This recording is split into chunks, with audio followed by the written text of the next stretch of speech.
আজকের এপিসোডে আমরা শিখব কিভাবে ইংরেজিতে মতামত দিতে হয়, how to give opinion in English.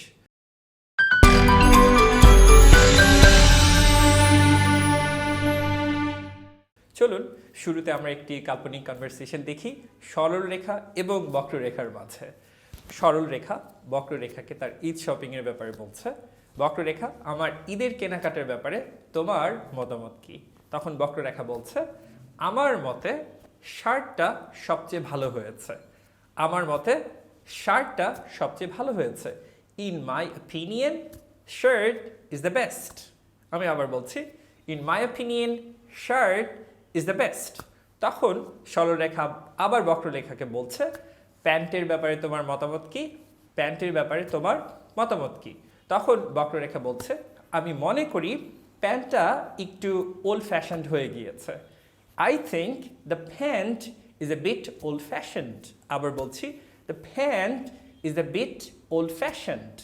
এখন আবার সরলরেখা বক্ররেখাকে জিজ্ঞেস করছে, আমার জুতাগুলোর ব্যাপারে তোমার মতামত কি?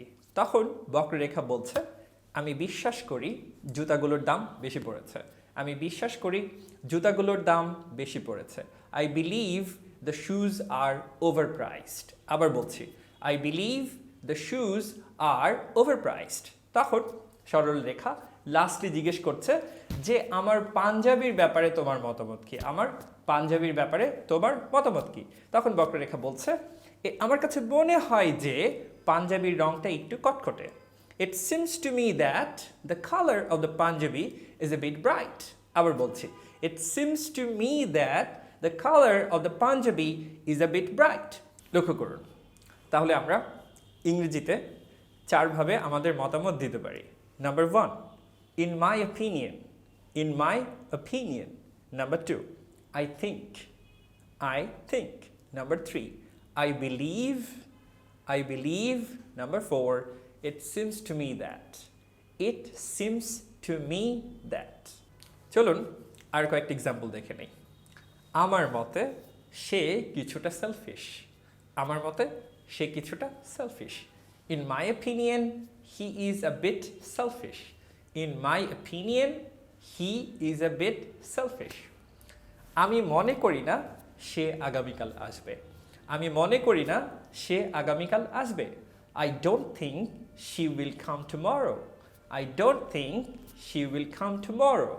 লক্ষ্য করুন, যদি নেগেটিভ অপিনিয়ন হয় সেক্ষেত্রে প্রথম অংশে শুধু নেগেটিভ হবে, মানে আই ডোন্ট থিঙ্ক, আর পরের অংশে অ্যাফার্মেটিভ থাকবে, মানে হচ্ছে শি উইল কাম টুমরো। এখানে আমাদের আর ডাবল নেগেটিভ করার দরকার নাই, she will not come tomorrow বলা যাবে না। সো আবার বলছি সেন্টেন্সটা, I don't think she will come tomorrow. আমি বিশ্বাস করি তারা ফাইনাল ম্যাচটি জিতবে। I believe they will win the final match. I believe they will win the final match. আমার কাছে মনে হয় তুমি কিছুটা দাম্ভিক।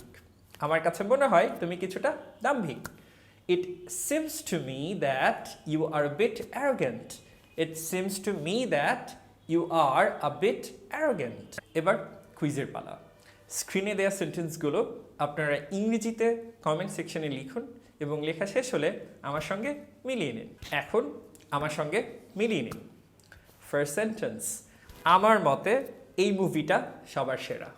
In my opinion this movie is the best of all. In my opinion this movie is the best of all. আমার মনে হয় না তুমি চাকরি পাবে। আমার মনে হয় না তুমি চাকরিটা পাবে। I don't think you will get the job. I don't think you will get the job. আমি বিশ্বাস করি সে শহরের সেরা ডাক্তার। I believe she is the best doctor in the town. I believe she is the best doctor in the town. আমার মনে হয় তারা ফিরে আসবে। আমার মনে হয় তারা ফিরে আসবে। It seems to me that they will come back. It seems to me that they will come back. Well, এবার চলুন আমরা ঝটপট করে দেখে নিই আজকের এপিসোড থেকে আমাদের কি শেখা হলো। আমরা শিখেছি চারটি ওয়েতে আমরা আমাদের মতামত দিতে পারি ইংরেজিতে। Number 1, in my opinion. Number 2, I think. Number 3, I believe.